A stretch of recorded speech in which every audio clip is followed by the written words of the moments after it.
ایک شخص نے چڑیا پکڑنے کے لیے جال بچھایا۔ اتفاق سے ایک چڑیا اس میں پھنس گئی اور شکاری نے اسے پکڑ لیا۔ چڑیا نے اس سے کہا، اے انسان، تم نے کئی ہرن، بکرے اور مرغ وغیرہ کھائے ہیں۔ ان چیزوں کے مقابلے میں میری کیا حقیقت ہے؟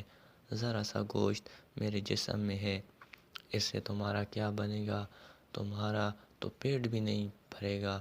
لیکن اگر تم مجھے آزاد کر دو گے تو میں تمہیں 3 نصیحتیں کروں گی جن پر عمل کرنا تمہارے لیے بہت مفید ہوگا۔ ان میں سے ایک نصیحت تو میں ابھی کروں گی، جبکہ دوسری اس وقت جب تم مجھے چھوڑ دو گے اور میں دیوار پر جا بیٹھوں گی۔ اس کے بعد تیسری اور آخری نصیحت اس وقت کروں گی جب میں دیوار سے اڑ کر سامنے درخت کی شاخ پر جا بیٹھوں گی۔ اس شخص کے دل میں خیال پیدا ہوا کہ نہ جانے چڑیا کیا فائدہ مند نصیحتیں کرے۔ اس نے چڑیا کی بات مانتے ہوئے اس سے کہا، تم مجھے پہلی نصیحت کرو، پھر میں تمہیں چھوڑ دوں گا۔ چنانچہ چڑیا نے کہا، میری پہلی نصیحت یہ ہے کہ جو بات کبھی نہیں ہو سکتی اس کا یقین مت کرنا۔ یہ سن کر اس آدمی نے چڑیا کو چھوڑ دیا اور وہ سامنے دیوار پر جا بیٹھی۔ پھر بولی، میری دوسری نصیحت یہ ہے کہ جو بات ہو جائے اس کا غم نہ کرنا۔ اور پھر کہنے لگی، اے بھلے مانس، تم نے مجھے چھوڑ کر بہت بڑی غلطی کی، کیونکہ میرے پیٹ میں پاؤں بھر کا انتہائی نایاب پتھر ہے۔ اگر تم مجھے ذبح کرتے اور میرے پیٹ سے اس موتی کو نکال لیتے تو اس کو فروخت کرنے سے تمہیں اس قدر دولت حاصل ہوتی کہ تمہاری آنے والی کئی نسلوں کے لیے کافی ہوتی اور تم بہت بڑے رئیس ہو جاتے۔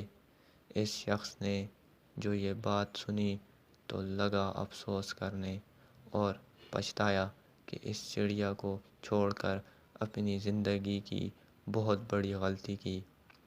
اگر اسے نہ چھوڑتا تو میری نسلیں سنور جاتی۔ چڑیا نے اسے اس طرح سوچ میں پڑے دیکھا تو اڑ کر درخت کی شاخ پر جا بیٹھی اور بولی، اے بھلے مانس، ابھی میں نے تمہیں پہلی نصیحت کی جسے تم بھول گئے کہ جو بات نہ ہو سکنے والی ہو اس کا ہرگز یقین نہ کرنا۔ لیکن تم نے میری اس بات کا اعتبار کر لیا کہ میں چٹاک پر وزن رکھنے والی چڑیا اپنے پیٹ میں 1 پاؤں وزن کا موتی رکھتی ہوں۔ کیا یہ ممکن ہے؟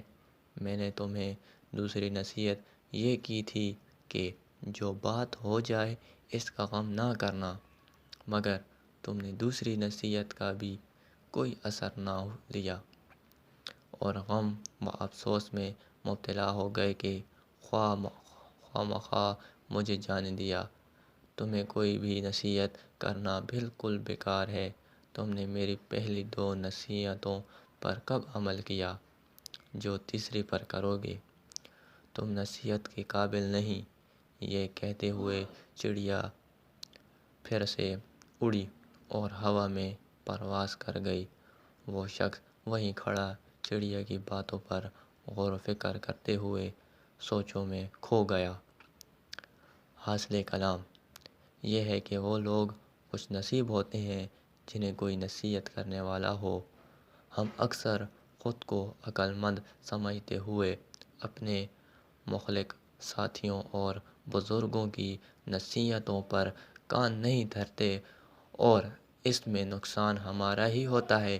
یہ نصیحتیں صرف کہنے کی باتیں نہیں ہوتیں کہ کسی نے کہہ لیا ہم نے سن لیا، بلکہ دانائی اور دوسروں کے تجربات سے حاصل ہونے والے انمول اثاثے ہیں جو یقیناً ہمارے لیے مشعل راہ ثابت ہو سکتے ہیں۔ اگر ہم ان نصیحتوں پر عمل بھی کریں۔